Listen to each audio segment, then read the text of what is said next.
Série statistique à une variable, nous sommes toujours dans les critères de positionnement et aujourd'hui nous allons travailler la moyenne. Alors qu'est-ce qu'une moyenne? Comment la calcule-t-on? Alors rappelez-vous, nous avons parlé déjà de deux critères de positionnement, le mode et la médiane. Ici la moyenne c'est le plus célèbre de tous les indicateurs, tout le monde a forcément entendu parler un jour d'une moyenne. Alors maintenant comment on la calcule et dans quel cas on l'utilise, ça nous allons le voir. Alors faire une phrase pour déterminer ce que c'est que la moyenne, c'est hyper compliqué. Pourquoi ça sous-entend que la moyenne, c'est une valeur unique que je vais attribuer à chaque catégorie de ma série statistique. Voilà, donc en fait, quand on regarde une série statistique, vous vous rappelez, on a un certain nombre de critères à évaluer, de caractères, et chaque caractère possède un effectif.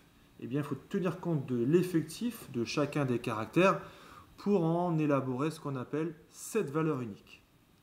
Alors, maintenant, il existe forcément une formule. On verra que cette formule-là, nous allons pouvoir l'utiliser aussi bien pour des caractères quantitatifs discrets que pour des caractères quantitatifs continus. Alors, quelle est cette formule? Vous la voyez ici, donc déjà, la moyenne, on lui va lui donner cette apparence de x bar, qui veut dire c'est la moyenne du caractère x. On voit qu'il y a un symbole barbare ici, qui veut dire somme. C'est la somme de tous les éléments coefficientés. D'accord? Donc ici, on va le travailler avec l'exemple, ça sera beaucoup plus simple. Donc vous voyez la somme de tous les caractères avec un certain coefficient.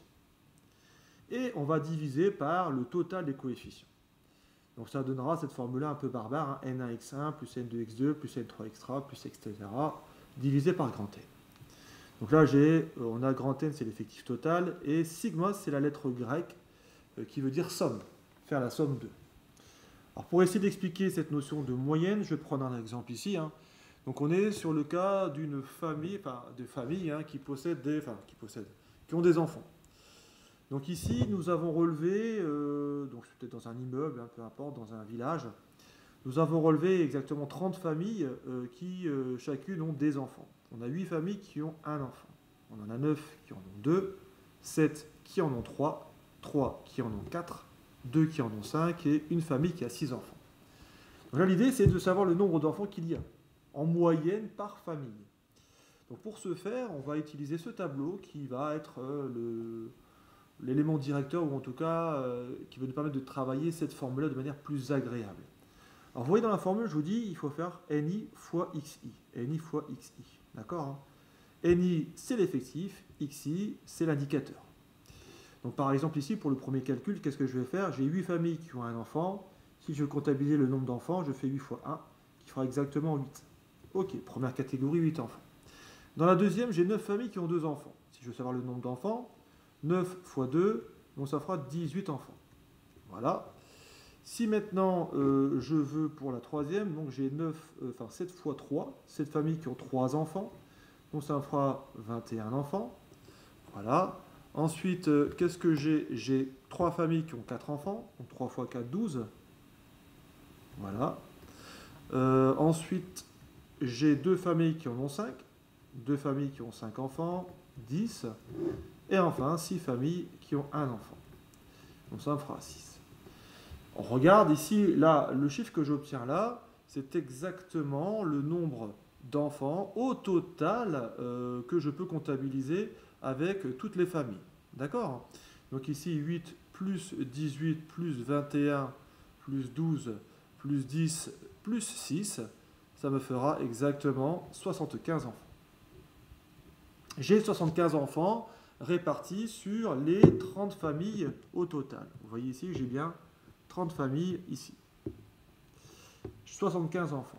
Donc maintenant, quand j'ai complété le tableau, quand j'ai fait la somme de toutes ces valeurs, vous voyez, quand j'ai fait la somme de tout ça, somme des NIXI, je vais pouvoir calculer cette moyenne en faisant x bar est égal à 75, somme des NIXI, donc c'est la somme des NIXI, divisé par grand N, qui est 30. Donc ça fera 75 divisé par 30. Voilà. Donc si maintenant on fait 75 divisé par 30, on va obtenir le nombre d'enfants qui est de 2,5 par famille. Donc en moyenne, il y a 2,5 enfants par famille. Alors, le 2,5 est un peu étonnant, vous allez me dire, on ne peut pas séparer un enfant par famille. Donc, l'idée, c'est que c'est une moyenne. Généralement, une moyenne, on peut trouver un résultat à virgule.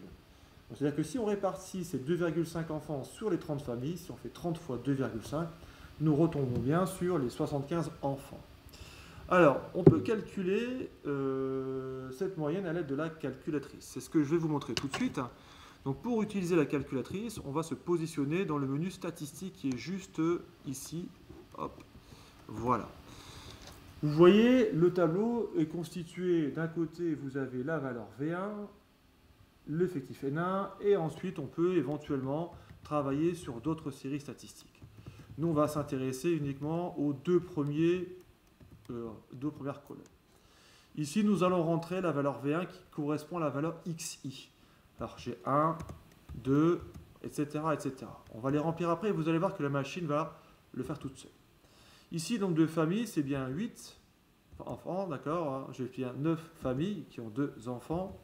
Ensuite, j'en ai 7. Alors, regardez ici ce qui se passe. C'est si j'appuie sur le chiffre 7, qu'est-ce qui apparaît? 3. D'accord. Le chiffre qui est juste là, 3.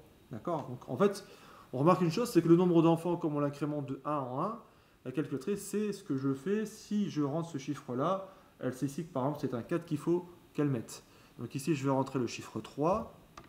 Je vais rentrer ensuite le chiffre 2 et 1. Automatiquement, ici, elle m'a donné tout le liste des valeurs que je souhaitais. Et je m'en vais maintenant dans Stats. Ici, je remarque qu'il y a un menu où il y a plein de choses. D'accord, il y a le minimum, maximum, étendue, moyenne, écart type, variance. J'ai un médiane. OK. Il y a aussi le mode, il me semble, le mode. Voilà, on retrouve un peu les critères de positionnement et des critères de disparité. Bref. Nous, ce qui nous intéresse aujourd'hui, c'est la moyenne. Et la moyenne est ici. Quand on regarde bien, la moyenne, c'est 2,5 enfants par famille. Voilà, donc là, la calculatrice nous aiguille sur cette valeur. Donc nous allons trouver la moyenne. On verra aussi qu'il existe une manière aussi très simple, de ça va t'aider, comment remplir la colonne des produits des NXI sans faire trop de calculs, mais en utilisant la calculatrice. Passons maintenant à l'exemple numéro 2 sur un caractère quantitatif continu. Alors l'exemple sur le cas d'un caractère quantitatif continu est le suivant. Donc on se rappelle, pour nous un caractère quantitatif continu, c'est un caractère où on a un intervalle. Ce ne sont pas qu'une valeur considérée dans le caractère étudié, mais un ensemble de valeurs dans un intervalle. Chaque coefficient à côté, ça correspond à la catégorie qui est juste ici. Donc là, on s'intéresse à la taille en centimètres des élèves. Donc si on essaie de faire la même chose qu'on a fait précédemment, on essaie de faire xi fois cet effectif, on se rend compte que, waouh, on ne peut pas. On ne peut pas multiplier un intervalle avec un chiffre 2. D'accord? Donc là, on est bien embêté. Ce qu'on va essayer de faire, nous, c'est trouver une combine pour calculer simplement cette moyenne. Pour le calculer simplement, on va regarder un peu cet intervalle-là, d'accord, et on va prendre la valeur centrale. Entre 155 et 162, la valeur centrale, c'est bien 157,5. Alors, si vous ne le voyez pas, on peut le calculer. On peut le calculer en faisant, vous voyez ici, la formule est la suivante, et ça sera toujours la même. Je prends la plus petite des bornes, je prends la plus grosse des bornes, on fait la somme des deux et vous divisez par 2. D'accord? Donc je prends les deux bornes, je fais la somme et je divise par 2. Donc ici, ça nous fera du 157,5. Voilà, c'est tout en fait. Après, encore une fois, si vous voulez vérifier avec la calculatrice, vous allez dans Menu Calcul, ça va très vite. OK, on fait vite ce calcul. Donc 155 plus 162,5, on donne le résultat et vous divisez par 2, vous allez voir la valeur, c'est 155 plus 160, pardon. Je divise par 2 et j'obtiens mon 157,5. D'accord? Donc ici, pour nous, la valeur centrale, c'est celle qui va nous permettre de calculer toutes les produits des NXI. Vous voyez, on l'a baptisé ici XI. D'accord? Donc pour nous, on va dire qu'il existe dans cet intervalle-là une valeur centrale qu'on prendra équivalent à 157,5. Si on fait ça pour chacune des catégories, on va obtenir la valeur centrale de chacune d'entre elles. Donc ici, on se rend compte que si on fait cette catégorie-là, on a du 162,5. Alors je vous l'accorde ici, hein, elles sont très simples. Hein. Entre 165 et 170, 167,5. Entre 170 et 175, 172,5. Là, j'ai 177,5. Ok, 182,5 et 187,5. Alors ici, les intervalles sont réguliers, donc on se rend compte que la valeur, si j'additionne 5 à celle-ci, j'obtiens celle-ci. Et pourquoi? Parce que la taille des intervalles est de 5 en 5. Voilà, faites attention, ce n'est pas toujours le cas, donc vérifiez bien à chaque fois si l'intervalle considéré a bien la même amplitude. Maintenant que nous avons trouvé ces valeurs, on va pouvoir faire la même chose que tout à l'heure. On a pris une valeur unique de l'intervalle et maintenant il ne nous reste plus qu'à faire le nombre d'élèves multiplié à la taille qu'il fait pour obtenir le produit des NIXI. Donc le premier, si on fait 2 fois 157,5, j'obtiens du 315. Le deuxième, si je fais 2 fois 162,5, j'obtiens du 325. Troisième catégorie, c'est toujours la même chose, hein, 4 fois 167,5, 670. Voilà. Ensuite, 6 fois 172,5, 1035.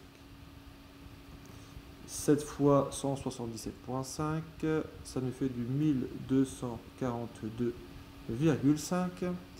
6 fois 182,5, 1095. Et enfin, 3 fois 187,5, 562,5. Maintenant que nous avons toutes les valeurs intermédiaires de chacune des catégories, nous allons faire la somme de toutes ces valeurs-là pour obtenir la somme des NIXI, le premier élément de notre formule.